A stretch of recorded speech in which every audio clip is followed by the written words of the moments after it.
Four U.S. presidents were in New York City yesterday. Former President Donald Trump, the only one who attended the wake of NYPD officer Jonathan Diller, who was shot and killed during a traffic stop on Monday. The man who allegedly shot him had 21 prior arrests. Here's what President Trump said about all of that yesterday. Watch. The police are the greatest people we have. There's nothing and there's nobody like them, and this should never happen. I just visited with a very beautiful wife that now doesn't have her husband. We have to get back to law and order. We have to do a lot of things differently because this is not working. This is happening too often. Now, President Biden has yet to publicly comment on NYPD Diller's death, but he was just a few miles away from the wake yesterday in a big fundraising party and taping a podcast with former Presidents Barack Obama and Bill Clinton. Joining me now is Fox News contributor. She is former FBI Special Agent Nicole Parker. Nicole, great to see you. Thank you so much for being here. The optics don't look good. President Trump at the wake, talking with the family, trying to comfort Stephanie, his wife, and Biden with Obama and Clinton yakking it up on stage with a late-night host and at celebrities all around. Maria, this is an absolute slap in the face to Officer Diller, to his family, and to all police officers nationwide. But you know what? Frankly, it's par for the course.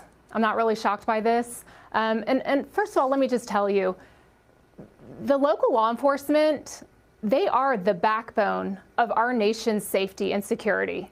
Look, I was a special agent with the FBI, and I'm going to tell you, the FBI is not the backbone of the nation's safety and security. It is local law enforcement officers that are working the streets day in and day out. For an average officer who works maybe 20 to 25 years for their career, they could be responding to approximately 60,000 calls in their career. Every single day, they are responding to 911 calls. You're not calling 911 because it's your greatest event. You're calling 911 because you're in desperate need of help. And do you know who's showing up to help you?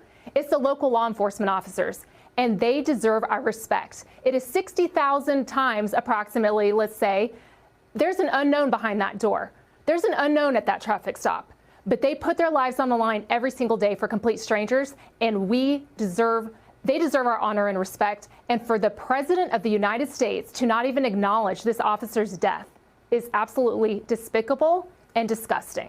Well, I mean, you're talking about local law enforcement versus the FBI. We all, used to look at the FBI as the most important law enforcement agency in the world. You walked away from the job. You left the FBI. Why? Because you said you couldn't take it anymore. It was like two FBIs. That's right. Maria, I joined the FBI because I was a witness to the 9/11 terrorist attacks in New York City, and I did want to give back and serve my country one day, and so I did. I went on to apply the FBI after working on Wall Street, and I'll tell you, it was an incredible career. It started off very well, and I felt like I was making an impactful difference, working violent crime, crimes against children, white-collar crime. But as time progressed, the politicization started seeping into the organization.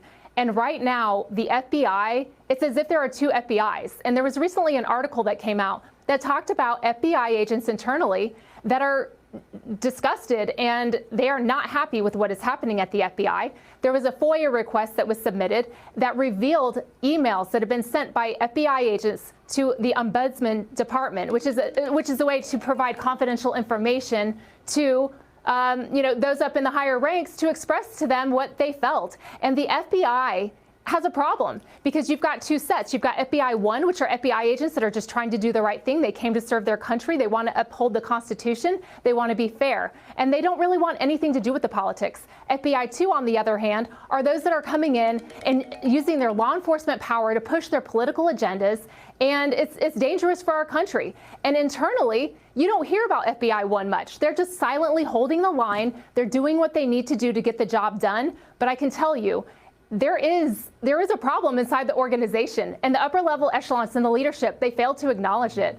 But there are still good people that are trying to do the right thing at the organization. But I agree, right now, we need to be focusing on getting back to the basics, cutting out the politics, and a complete reform and overhaul at the FBI.